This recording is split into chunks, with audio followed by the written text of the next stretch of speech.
안녕하세요. 김효빈의 경제톡톡 시간입니다. 오늘은 최근 주목받고 있는 3가지 경제 이슈들을 가지고 왔는데요. 첫 번째 주제 보시겠습니다. 여러분 스타벅스 커피 좋아하시나요? 국내에서 어딜 가도 찾아볼 수 있을 정도로 스타벅스가 인기가 많은데요. 그래서 한국이 전 세계에서 3번째로 스타벅스 매장이 많은 나라가 됐다는 소식에 주목해봤습니다. 특히 인구가 훨씬 많은 일본을 한국의 스타벅스 매장 수가 결국 앞섰다고 합니다. 2024년 말 기준으로 한국의 스타벅스 매장 수는 2,009개로 일본의 1,991개를 넘어섰습니다. 이로써 한국은 미국과 중국에 이어 전 세계에서 3번째로 스타벅스 매장이 많은 나라가 됐습니다. 이는 여러 요인이 있는데요. 첫 번째는 한국인의 높은 커피 소비량입니다. 한국인이 1인당 연간 커피 소비량은 405잔으로 전 세계 평균의 약 2.7배에 달합니다. 소비가 많다 보니 스타벅스 매장이 계속 늘어날 수밖에 없겠죠. 두 번째는 스타벅스 코리아의 적극적인 현지화 전략입니다. 한국에서는 한정판 굿즈 상품, 뷰 맛집 매장, 프리미엄 스토어 같은 차별화된 마케팅을 적극적으로 펼치며 많은 소비자들의 사랑을 받고 있습니다. 그러다 보니 엄청난 속도로 매장이 늘었는데요. 2016년 한국 스타벅스 매장은 1,000개였는데 8년 만에 2배로 증가했습니다. 최근 몇 년 동안은 약 3일에 1개꼴로 새로운 매장이 생겼다고 합니다. 스타벅스와 관련된 아쉬운 소식도 하나 있는데요. 1월 24일부터 스타벅스 일부 음료 가격이 인상됐습니다. 톨사이즈 기준으로 22종의 음료 가격이 200원에서 300원가량 인상됐는데요. 예를 들면 아메리카노는 4,500원에서 4,700원, 카페라떼는 5,000원에서 5,200원으로 조정됐습니다. 스타벅스 코리아 측은 원두 가격 상승, 환율 변동, 운영비 증가 등을 가격 상승의 주요 원인으로 꼽았습니다. 특히 최근 몇 년간 커피 원두 가격이 크게 오르면서 많은 커피 브랜드들이 가격 인상을 고려하고 있는 상황입니다.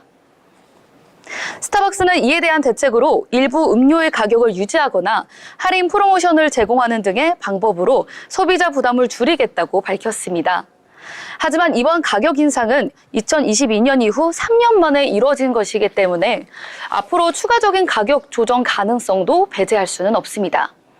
스타벅스 매장 수는 늘고 있지만 가격 인상 소식은 아쉬운 소식이었습니다. 그러면 다음 주제로 넘어가 보겠습니다. 다음으로는 국내 저비용 항공사 LCC의 정비 인력 부족 문제를 주제로 뽑아봤습니다. 국내 LCC 업계가 정비 인력 부족과 재정난으로 어려움을 겪고 있는데요.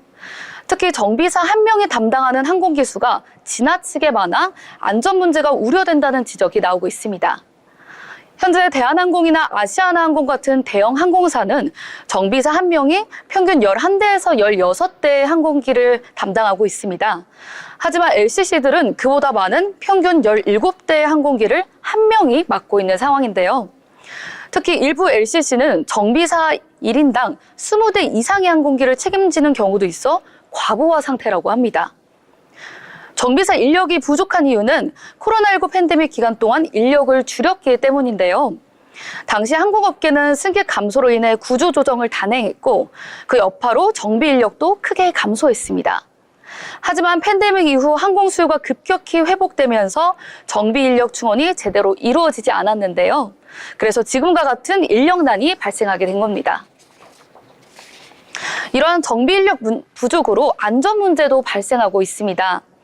최근 몇 년 동안 국내 LCC 항공기에서 기체 결함이나 정비 문제로 사고가 잇따라 발생하고 있는데요. 전문가들은 정비 인력 부족이 장기화되면 항공 안전에 심각한 영향을 줄 수 있다고 경고하고 있습니다. 국토교통부는 최근 LCC들의 정비 인력 문제를 해결하기 위해 정비사 양성 프로그램을 확대하고 외부 정비 인력을 적극 활용하는 방안을 검토 중입니다. 또 항공사들도 정비 인력 확보를 위해 채용을 확대하고 기존 인력의 근무 환경을 개선하는 노력을 기울이고 있습니다. 이제 마지막 주제로 넘어가 보겠습니다. 최근 남성 전업주부가 급격히 증가하고 있다고 합니다. 통계청 자료에 따르면 육아휴직을 사용한 뒤 직장에 복귀하지 않고 전업주부가 되는 남성이 23만 명에 달하는 것으로 나타났습니다.